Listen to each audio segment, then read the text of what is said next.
Hi friends అందరూ ఎలా ఉన్నారు? ఏపీ పారామెడికల్ కౌన్సిల్‌కి సంబంధించి ఏదైతే బీపీటీ కానివ్వండి, ఈసీఎంఎల్టీ కానివ్వండి, అలాగే ఇతర పారామెడికల్ కోర్సెస్ ఏదైతే ఇమేజింగ్ టెక్నాలజీ, కార్డియోవాస్కులర్ టెక్నాలజీ అసలు ఏ కోర్స్‌కి సంబంధించి అయినా సరే మనకి పారామెడికల్ కౌన్సిలింగ్‌లో అసలు ఫీజ్ రింబర్స్‌మెంట్ సంబంధించి మీకు కంప్లీట్ డీటెయిల్స్ ఇవ్వబోతున్నానండి. ఫీజ్ రింబర్స్‌మెంట్ అనేది అసల పారామెడికల్ కౌన్సిలింగ్‌కి సంబంధించి స్టూడెంట్స్‌కి ఎలిజిబుల్ అవుతారా లేదా? ఎక్కడ అప్లై చేసుకోవాలి? ఎందుకంటే ఆల్రెడీ ఎంసెట్‌తో వెళ్ళిన వాళ్ళకి ఎవరైతే ఫార్మసీ గానివ్వండి, లేకపోతే నర్సింగ్ గానివ్వండి వాళ్ళందరికి కూడా ఆల్రెడీ మనకి ఏదైతే ఫీజ్ రింబర్స్‌మెంట్‌కి అప్లై చేసుకోవడం వాళ్ళకి ఎంతో కొంత అమౌంట్ అయితే క్రెడిట్ అవ్వడం జరిగిందనమాట. అయితే మనకి ఇప్పుడే థర్డ్ ఫేజ్ కౌన్సెలింగ్ కూడా కంప్లీట్ అయింది కాబట్టి, మనకి ఏదైతే పారామెడికల్ కౌన్సెలింగ్ సంబంధించి ఫీజ్ రింబర్స్‌మెంట్‌కి ఎలా అప్లై చేయాలి? అసలు Vidya Deevena, Vasathi Deevena ఎవరికొస్తుంది? Paramedical కౌన్సెలింగ్‌లో A కోర్స్‌కి for example బీపీటీకి వస్తుందా? బీఎస్సీ ఎంఎల్టీకి వస్తుందా? అలాగే మీకు ఫీజ్ రింబర్స్‌మెంట్‌కి మీరు ఎలిజిబుల్ అవ్వాలంటే కూడా మీరు ఎలాంటి క్రైటీరియాని కూడా మీరు ఫాలో అవ్వాలి. గుర్తుపెట్టుకోండి మనకి యూట్యూబ్‌లో ఎక్కడ కూడా ఈ టాపిక్ మీద ఎవరు డిస్కస్ చేయలేదు. ఇది వెరీ ఇంపార్టెంట్ టాపిక్ అన్నమాట. అందరూ కూడా ఏం చేస్తారంటే ఫస్ట్ లైక్ చేయండి వీడియోని. లైక్ చేసిన తర్వాత వీడియోని స్టార్ట్ అయితే చేయండన్నమాట.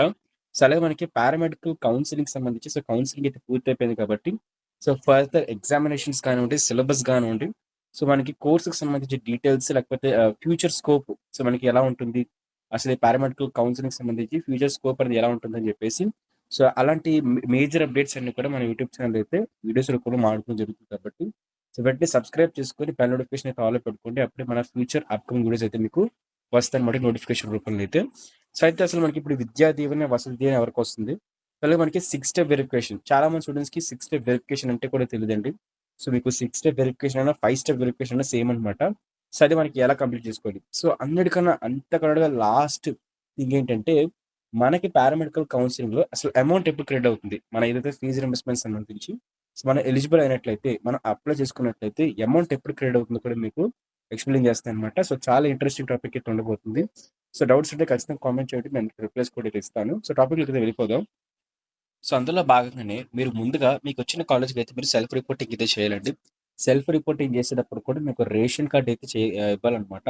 మీరు సెల్ఫ్ రిపోర్టింగ్‌కి ఎవరైతే థర్డ్ ఫేజ్‌లో అంటే మీకు ఫస్ట్, సెకండ్, థర్డ్ ఈ 3 ఫేజ్‌లో ఎవరికైతే సీట్స్ అయితే వచ్చాయో, మీరు ఏదో ఒక ఫేజ్‌లో గాని ఖచ్చితంగా సెల్ఫ్ రిపోర్టింగ్ చేసినట్టయితే, మీరు ఆ కాలేజ్‌లోనే ఫీజ్ రింబర్స్‌మెంట్‌కి అయితే ఎలిజిబుల్ అయితే అవుతారండి. ఆ కాలేజ్‌లోనే మీకు సీట్ అయితే కన్ఫర్మ్ అయితే అవుతుంది.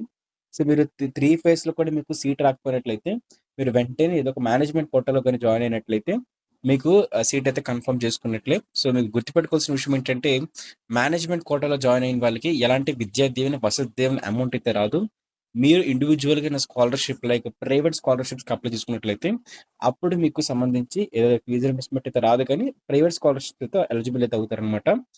ఏంటంటే, మీరు ఈ ఏపీ గవర్నమెంట్ ఇచ్చే విద్యా దీవెన, వసతి దీవెన ఏదైతే ఎంటీఎఫ్, ఆర్‌టీఎఫ్ అయితే అంటారు.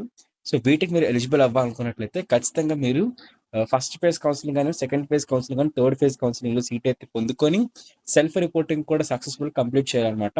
అప్పుడే మీరు ఎలిజిబుల్ అయితే అవుతారండి. వన్స్ మీరు సెల్ఫ్ రిపోర్టింగ్ కంప్లీట్ చేసిన తర్వాత నెక్స్ట్ ప్రాసెస్ ఏంటి అనుకున్నట్లయితే మీ కాలేజ్ వాళ్ళు మీకు జ్ఞానభూమి పోర్టల్‌లో లాగిన్ క్రియేట్ చేస్తారనమాట. లాగిన్ క్రియేట్ చేసిన తర్వాత మీరైతే చెక్ చేసుకోవచ్చు. మీరు వెయిట్ చేయాలన్నమాట. దీనికి సంబంధించి ఫస్ట్ మీ కాలేజ్ వాళ్ళని అడగండి. సార్ మాకు జ్ఞానభూమి పోర్టల్‌లో లాగిన్ క్రియేట్ చేశారా లేదా అని చెప్పేసి మీ కాలేజ్ మేనేజ్మెంట్ అయితే మీరు అడగాలి. మీ కాలేజ్ మేనేజ్మెంట్‌ని మీరు అడిగినట్లయితే వాళ్ళు క్రియేట్ చేస్తారండి. మీరు ఇంజినీరింగ్ తీసుకున్నా, ఫార్మసీ తీసుకున్నా, నర్సింగ్ తీసుకున్నా, మీరు ఏ కోర్స్ తీసుకున్నా సరే కాలేజ్ వాళ్ళు కౌన్సెలింగ్ పూర్తయిపోయిన కొన్ని రోజులకి జ్ఞానభూమి పోర్టల్‌లో మీకు లాగిన్ ఐడీ క్రియేట్ చేస్తారండి. లాగిన్ ఐడీ కూడా మీకు ఎలా ఉంటుంది అని చెప్పేసి మీకు ఎక్స్‌ప్లెయిన్ చేస్తాను ఇప్పుడు. ఇదే అండి మనకి జ్ఞానభూమి పోర్టల్ అనమాట. ఈ పోర్టల్‌కి సంబంధించి డైరెక్ట్ లింక్ మీకు డిస్క్రిప్షన్‌లో ప్రొవైడ్ చేస్తాను. వన్స్ మీరు సెల్ఫ్ రిపోర్టింగ్ చేసిన తర్వాత అక్కడ జ్ఞానభూమి పోర్టల్‌లోని మీకు రిజిస్ట్రేషన్ కోసం కొన్ని డాక్యుమెంట్స్ ఫర్దర్‌గా కొన్ని కాలేజెస్ ఏంటంటే మీరు సెల్ఫ్ రిపోర్టింగ్ చేస్తున్నప్పుడే ఓకే. మీరు సెల్ఫ్ రిపోర్టింగ్ చేస్తున్నప్పుడే వాళ్ళ కాలేజ్ తరపు నుంచి అన్ని ఫేజ్ కౌన్సెలింగ్ కంప్లీట్ అయిపోయిన వెంటనే మనకి రిజిస్ట్రేషన్స్ అంటే జ్ఞానభూమి పోర్టల్ రిజిస్ట్రేషన్ స్టార్ట్ చేస్తారనమాట. One by one student by student registrations complete చేస్తారు. అయితే మీకు రిజిస్ట్రేషన్ అయిందా లేదో మీరు ఎలా తెలుసుకోవాలి? మీకు జ్ఞానభూమి పోర్టల్‌లో మీ కాలేజ్ వాళ్ళు రిజిస్ట్రేషన్ ఐడీ క్రియేట్ చేసారో ఎలా తెలుసుకోవాలో మీకు చెప్పబోతున్నాను. ఫస్ట్ మీరు లాగిన్ అవ్వడానికి ట్రై చేయండి. మీరు లాగిన్ గాని అయ్యారనుకోండి, ఖచ్చితంగా మీరు జ్ఞానభూమి పోర్టల్‌లో మీకు రిజిస్ట్రేషన్ ఐడీ అయితే ప్రొవైడ్ చేశారని చెప్పేసి అర్థం. లాగిన్ అవ్వలేకపోతున్నట్లయితే అప్పుడు మీకు జ్ఞానభూమి పోర్టల్‌లో మీ కాలేజ్ వాళ్ళు ఇంకా రిజిస్ట్రేషన్ క్రియేట్ చేయలేదని చెప్పేసి అర్థం అనమాట. సో, రిజిస్ట్రేషన్ మీకు ఇంకా అంటే మీరు లాగిన్ అవ్వలేకపోయినట్లయితే, అప్పుడు మీరు మీ కాలేజ్‌కైతే వెళ్ళి మా తరపు నుంచి మాకు జ్ఞానభూమి పోర్టల్‌లో ఒక రిజిస్ట్రేషన్ ఐడీని మాకు జ్ఞానభూమి పోర్టల్‌లోని మాకు సంబంధించి పర్టిక్యులర్ స్టూడెంట్స్ సంబంధించి రిజిస్ట్రేషన్ ఐడీ క్రియేట్ చేయండి అని చెప్పేసి, సో వాళ్ళిచ్చిన అప్లికేషన్ ఫార్మ్స్ ఉంటాయన్నమాట. మీ బేసిక్ డీటెయిల్స్, మీ ఆధార్ కార్డు, మీ రైస్ కార్డు, మీ క్యాస్ట్ సర్టిఫికేట్, మీ ఇన్‌కమ్ సర్టిఫికేట్, సో మీకు సంబంధించి సెల్ఫ్ రిపోర్టింగ్ ఏదైతే సీట్ అలాట్‌మెంట్ ఆర్డర్ ఉంటుందో, సీట్ అలాట్‌మెంట్ ఆర్డర్, సో అవన్నీ అయితే మీ జెరాక్స్‌లో అడుగుతారనమాట. సో ఒక సెట్ అనేది వాళ్ళకి ఇచ్చినట్లయితే వాళ్ళ జ్ఞానభూమి పోర్టల్ మీ తరపు నుంచి ఒక లాగిన్ ఐడి క్రియేట్ చేస్తారండి. సో మీరు వన్స్ క్రియేట్ అయిపోయిన తర్వాత, సో మీకు ఫస్ట్ స్టెప్ అర్థమైంది కదా. ఫస్ట్ స్టెప్ ఏంటంటే మీ కాలేజ్కి వెళ్ళి జ్ఞానభూమి పోర్టల్లో రిజిస్ట్రేషన్ సంబంధించి లాగిన్ ఐడి క్రియేట్ చేయమని చెప్పండి. సో వాళ్ళు దానికి సంబంధించి సో మీరు కొంత ఆటోమేటిక్గా చేస్తారు కొంతమంది. సో మనకి కౌన్సిలింగ్లో ఇచ్చిన డాక్యుమెంట్స్ కాకుండా సపరేట్గా కొన్ని డాక్యుమెంట్స్ అయితే కాలేజ్ వాళ్ళు తీసుకుంటారనమాట. సో డాక్యుమెంట్స్ సబ్మిట్ చేసినట్లయితే జ్ఞానభూమి పోర్టల్ మీకు లాగిన్ ఐడి క్రియేట్ అయిపోతుంది. సో వన్స్ క్రియేట్ అయిపోయిన తర్వాత మీరు ఇక్కడ లాగిన్ క్లిక్ చేయండి. క్లిక్ చేసి ఎక్కడ మనకి యూజర్ ఐడి అయితే ఉంది కదా, సో ఈ యూజర్ ఐడి ప్లేస్లోని మీకు సంబంధించి ఆధార్ కార్డ్ నంబర్ అయితే ఎంటర్ చేస్తారండి. సో మీరు రెండు అయితే ఎంటర్ చేయొచ్చు. ఫస్ట్ వరకు మీ కాలేజ్ వాళ్ళు క్రియేట్ చేసిన యూజర్ ఐడి ఎంటర్ చేయొచ్చు. అది మీకు తెలియకపోయినట్లయితే మీకు సంబంధించి ఏదైతే మీ ఆధార్ కార్డ్ నంబర్ ఉందో దాన్ని మీరు యూజర్ ఐడి కింద కూడా ఎంటర్ అయితే చేయొచ్చు. నెక్స్ట్ మీరు పాస్వర్డ్ అయితే ఎంటర్ చేస్తారండి. సో మీకు కాలేజ్ వాళ్ళే మీకు పాస్వర్డ్ కూడా అయితే పెడతారనమాట. సో మీరు వాళ్ళని అడిగినా సరే వాళ్ళు చెప్తారు. ఇన్ కేస్ మీకు పాస్వర్డ్ తెలియకపోయినట్లయితే, మీ మేనేజ్మెంట్ మీకు చెప్పకపోయినట్లయితే, మీరు ఇక్కడ ఫర్గట్ పాస్వర్డ్ మీద క్లిక్ అయితే చేసి, సో ఆ ప్రొసీజర్ని కంప్లీట్ చేసుకున్నట్లయితే మీకు మన యూట్యూబ్ ఛానల్ వీడియోస్ అయితే ఉంటుంది. ఫర్గట్ పాస్వర్డ్ని ఎలా చేయాలని చెప్పేసి. సో ఇది మనకి స్టెప్ బై స్టెప్ ప్రాసెస్ అయితే ఉంటుందన్నమాట. సో సెర్చ్ చేసి మన యూట్యూబ్ ఛానల్ కొంచెం ఫీజు రియంబర్స్మెంట్ సంబంధించి ప్లేలిస్ట్లు అయితే ఉంటుందన్నమాట. వీడియోస్ చేసి ఫర్గట్ పాస్వర్డ్ వీడియో, సో ఆ వీడియో చూడండి, ట్రై చేయండి. సో లేదా కూడా సింపుల్గా ఫర్గట్ పాస్వర్డ్ క్లిక్ అయితే చేయండి. సో ఏం లేదు, చాలా ఈజీ ప్రాసెస్ అనమాట. సో క్లిక్ చేసిన తర్వాత మీకు సంబంధించి ఏదైతే Aadhaar card number, so select your identity అనమాట. నేను ఒక స్టూడెంట్ని, నా ఆధార్ కార్డ్ నెంబర్ ఎంటర్ చేస్తాను, వెరిఫికేషన్ కోడ్ని అయితే ఎంటర్ చేస్తాను అనమాట. సో వెరిఫికేషన్ కోడ్ని ఎంటర్ చేసిన తర్వాత నాకు సంబంధించి సో ఓటీపీ వస్తుంది. ఓటీపీ ఎంటర్ చేసిన తర్వాత సో నా ఒక పాస్వర్డ్ ఏదైతే కొత్త పాస్వర్డ్ పెట్టుకోవాలనుకుంటున్నాను, సో ఆ పాస్వర్డ్ నేను ఎంటర్ చేస్తాను, మళ్ళీ రీఎంటర్ చేస్తాను, మళ్ళీ సబ్మిట్ కొట్టినట్టు నా పాస్వర్డ్ అయితే రీసెట్ అయితే అయిపోతుంది. సో మీరు కూడా రీసెట్ చేసుకోవచ్చు అనమాట. సో వన్స్ మీరు మీ యూజర్ ఐడి మీ యొక్క పాస్వర్డ్ని ఎంటర్ చేసిన తర్వాత ఇక్కడ ఇచ్చిన క్యాప్చర్ ఏదైతే ఉందో, సో క్యాప్చర్ కూడా ఎంటర్ చేసిన తర్వాత సో సైన్ మీ క్లిక్ అయితే చేయండి. సో వన్స్ మీరు లాగిన్ అయిన తర్వాత మీకు ఈ విధంగా చూపిస్తుందండి. అయితే ఇక్కడ మీకు మీ యొక్క అకాడమిక్ స్టార్ట్ చేసిన అంటే రిజిస్ట్రేషన్స్ కంప్లీట్ అయ్యేలా చూసుకుందాం ఒకసారి. ఇక్కడ చూసిన తర్వాత వ్యూ ఫ్రెండ్స్ అప్లికేషన్ క్లిక్ చేయండి. క్లిక్ చేసిన తర్వాత మీకు సంబంధించి హాయ్ ఫ్రెండ్స్, ఈ వీడియోని స్పాన్సర్ చేస్తున్న వచ్చేసరికి శాస్త్ర కాలేజ్ ఆఫ్ అన్నమాట. మనకి శాస్త్ర కాలేజ్ ఆఫ్ ఫిజియోథెరపీ అయితే ఉంది ఫ్రెండ్స్. సో ఇందులో వచ్చేసరికి మనకి 20 మేనేజ్మెంట్ సీట్స్, దాంతో పాటు మనకి 30 కెనరీ సీట్స్ అయితే ఉన్నాయి.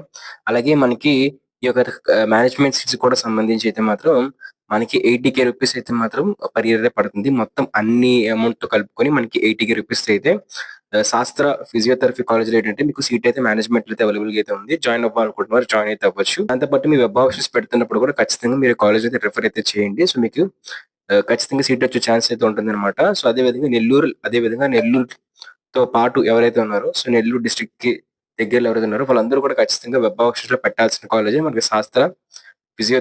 2024 అంటే మీరు 2025లో మీరు ఇప్పుడు జాయిన్ అవుతున్నా సరే మీకు 2024 అకాడమిక్ ఇయర్లో స్టూడెంట్స్ కింద మీరు లెక్కలోకి అయితే వస్తారనమాట. సో మీరు 2024 అని చెప్పేసి ఉంది కదా, సో స్టార్టింగ్ 2024 ఉంది కదా, దాని మీద క్లిక్ చేస్తే మీకు ఈ 2024 చూడండి, గెట్ అప్లికేషన్ స్టార్ట్స్ మీద మీకు క్లిక్ అయితే చేయండి. చేస్తే అప్పుడు మీకు ఈ 2024కి సంబంధించి సో ఏదైతే పోస్ట్ మెట్రిక్ స్కాలర్షిప్ ఏదైతే ఎంటీఎఫ్, ఆర్టీఎఫ్, విద్యా దీవెన, వసతి దీవెనకి సంబంధించి అప్లికేషన్ అంటే మీ రిజిస్ట్రేషన్ డీటెయిల్స్ మొత్తం ఓపెన్ అవుతాయి అనమాట. సో అలా ఓపెన్ అయితేనే మీరు జ్ఞానభూమి పోర్టల్లో కంప్లీట్గా రిజిస్ట్రేషన్ పూర్తి చేసుకున్నట్లు. ఓకేనా?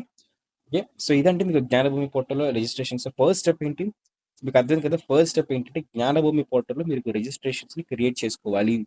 సో ఓకే, అలా క్రియేట్ చేసుకున్న తర్వాత నెక్స్ట్ ప్రొసీజర్ ఏంటి అనుకున్నట్లయితే సో అలా కిందకి అయితే వెళ్ళండి. సో కిందకి వెళ్ళినట్లయితే మీకు కొంచెం నేను చూపించలేను, బట్ కిందకి అయితే వెళ్తున్నట్టయితే అక్కడ 6 స్టెప్ వెరిఫికేషన్ అయితే ఉంటుందన్నమాట.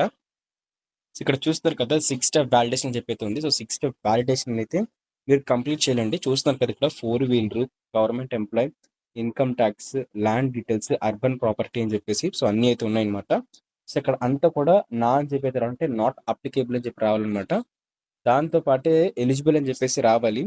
సో, ఎలిజిబుల్ అని చెప్పేసి వస్తేనే మీరు ఫీజ్ రీయింబర్స్‌మెంట్ అమౌంట్ అయితే మీకు క్రెడిట్ అయితే అవుతుంది. సో, ఇప్పుడు మనకి 6 స్టెప్ వెరిఫికేషన్ ఎలా కంప్లీట్ చేసుకోవాలో మీకు చెప్పబోతున్నానండి. సో, నెక్స్ట్ వీడియో అట్లయితే మీరు ఎలిజిబుల్ అయితే అయిపోతారు.